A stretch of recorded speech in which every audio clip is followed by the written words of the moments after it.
ጤናና ሰላማችሁን ፈጣሪ አብዝቶ እንዲሰጣችሁ ሁሌም የሚመኘው አወል ስሪንቃ የግብርና ፕሮግራም ነው።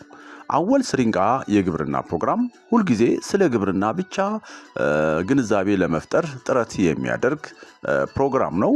አወል ስሪንቃ የግብርና ፕሮግራም ዛሬ ይዤ የመጣሁት ከዝርያ ማሻሻያ መንገዶች ውስጥ አንዱን ነው ማካፈላችሁ። ይሄም ምንድነው? ኢንብሪዲንግ ይባላል። ይሄ አንዱ ቴክኒክ ነው፣ ግን ለምን ይጠቅማል እና ምንድነው ችግሮቹ የሚለውን የሚመልስ ነው። የቅርብ ዝምድና ያላቸውን ፍየሎችን ማራባት ወይም ኢንብሪዲንግ ያለውን አደጋ ነው ዛሬ ማካፈላችሁ። የአንድ ዝርያን የደም መጠን ከፍ ለማድረግ ሲባል ወይም የያዘውን ልዩ ባህሪ ለማጎልበት ሲባል ኢንብሪዲንግ የሚባለውን የዝርያ ማሻሻያ ቴክኒክ እንጠቀማለን። ይሁን እንጂ ይህ ቴክኒክ ተፈላጊ የሆኑ ባህሪያትን ሊያስተካክል ቢችልም ለጄኔቲክ እክሎች የመጋለጥ አጋጣሚያቸው ግን ከፍ እንዲል ያደርጋል። ስለሆነም ፍየልን እንደ ማሳያ እንውሰድና የቅርብ ዝምድና ያላቸውን ፍየሎችን ማራባት የሚያስከትለውን አደጋ ላካፍላችሁ። 1. የወሊድ ጉድለቶች። የተወለዱ ግልገሎች በተወለዱበት ጊዜ የአካል ችግር ወይም ጉድለት ሊገጥማቸው ይችላል። ከዚያም ካለፈ የጤና ችግሮች ሊያጋጥማቸው ይችላል። አንዳንዴ 3 እግር ያለው ፍየል ሊወለድ ይችላል። ሙሉ ለሙሉ አፍና አፍንጫው ዝግ የሆነ ሊሆን ይችላል እና ቀንድ አብቅሎ ሊወለድ ይችላል። እነዚህ አይነት ነገሮች ከኖርማሉ በተለየ አይነት ይዘት ኖሮ ይወለዳል ማለት ነው። ይሄ አንዱ ችግር ነው። ሌላው የመራባት አቅም መቀነስ ያስከትላል። በኢንብሪዲንግ የተወለዱ ግልገሎች ወደፊት ራሳቸውን የመተካት ወይም የመራባት አቅማቸው ደካማ ይሆናል። 3. የበሽታ መቋቋም አቅማቸው ደካማ ይሆናል። ልዩነት ስለሌላቸው በኢንብሪዲንግ ቴክኒክ የተወለዱ ግልገሎች ለበሽታዎች እና ኢንፌክሽኖች የበለጠ ተጋላጭ ሊሆኑ ይችላሉ።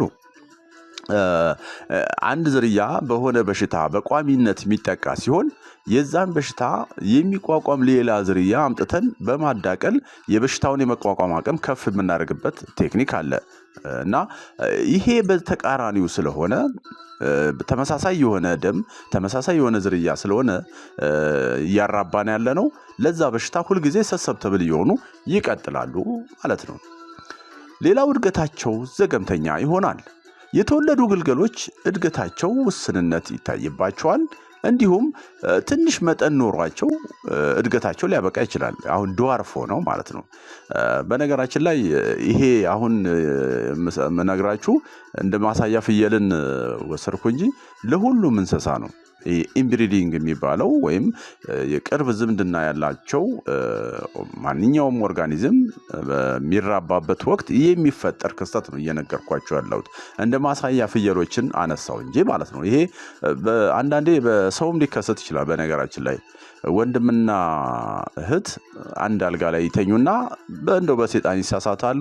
ድንገት ጽንስ ሊፈጠር ይችላል። ያ ጽንስ የሚወለደው የተለያየ አካል ጉድለት ያለበት አብኖርማል የሆነ ነገር ይሆናል ማለት ነው። አባት ልጁን ደፍሮ ልትጸንስ ትችላለች። ያ የሚፈጠረው ልክ እንደዛው ማለት ነው እና ይሄ በሁሉም እንስሳት ወይም ደግሞ በሁሉም ኦርጋኒዝም ላይ ያለ የሚከሰት ነገር ነው ለማለት ነው እና ፍየልን እንደማሳያ ነው እዚህ ጋር አነሳውላችሁ። ሌላው በጽንስ ወይም በወሊድ ወቅት ችግር ይገጥማቸዋል። በኢንብሪዲንግ የተጸነሰ ፍየል በእርግዝና ወቅት አስቸጋሪ ይሆንባቸዋል ወይም ደግሞ በወሊድ ወቅት ችግር ሊያጋጥማቸው ይችላል። ይህም በእናቲቱና በግልገሉ ላይ ውስብስብ ችግሮችን ያስከትላል። ሌላው ከፍተኛ የሞት መጠን ሊከሰት ይችላል። ይሄም ምንድነው? አዲስ የተወለዱ ግልገሎች ደካማ ሊሆኑ ይችላሉ። ከተወለዱ በኋላም ብዙ ሳይቆዩ የመሞት እድላቸው ከፍተኛ ሊሆን ይችላል። እንግዲህ ምንድነው የዝርያ ማሻሻያ ሲባል እንግዲህ ምንድነው የተሻለ አቅም መፍጠር ነው። እና የተሻለ አቅም ለመፍጠር ደግሞ መነሻችን ልዩነት ነው፣ ቫሪያቢሊቲ ይባላል። እና ከልዩነት ነው ዝርያ ማሻሻል ሊነሳ የሚገባው። ይሄ እንግዲህ ቅድም ነው እንዳልኳችሁ ነው ዓላማው፣ ዋናው ለማስጠበቅ ነው። የዛን ዝርያ እንትን ደም ከፍ አድርጎ ለማስጠበቅ ሲባል የሚሰራ ነው። በኋላ ግን ወደ አርሶ አደሮች ይመጣበታሉ። ሌላው መጨረሻው ዝቅተኛ የወተት ማምረት አቅም ይከሰታል። አሁን ፍየል አንዳንድ ቦታ ላይ ለወተት ርቢ፣ ለወተት ልማት ወይም ደግሞ ለወተት ተብሎ የሚመረቱባቸው አካባቢዎች አሉ። እንደኛ ሀገር በአፋር፣ ሶማሌ አካባቢ፣ የቦረና አካባቢ የፍየል ወተት አንዱ ቋሚ የምግብ ውስጥ ያለ ነው እና ያንን የምርት መጠንም ጥራትም ላይ ተጽዕኖ ያሳድራል ማለት ነው። እና ይሄም አንዱ እንትን ነው። ይሄንን እንግዲህ ኢንብሪዲንግ የሚለውን በጣም የቅርብ ዝምድና ያላቸውን ፍየሎች እንደ ምሳሌ ማለት ነው፣ ዝምድና ያላቸውን ፍየሎች ማራባት የሚገጥመን ችግር ነው አሁን እዚህ ጋር ለማሳየት የፈለኩት። ከዛ ባሻገር ግን አንዳንድ ቦታ አይታችሁ እንደሆነ አርሶ አደሮች የተሻሻለ ዝርያ የማያገኙበት ሁኔታ ካለባቸው አካባቢዎች በተለይ አንድ አይነት ነገር ታያላችሁ።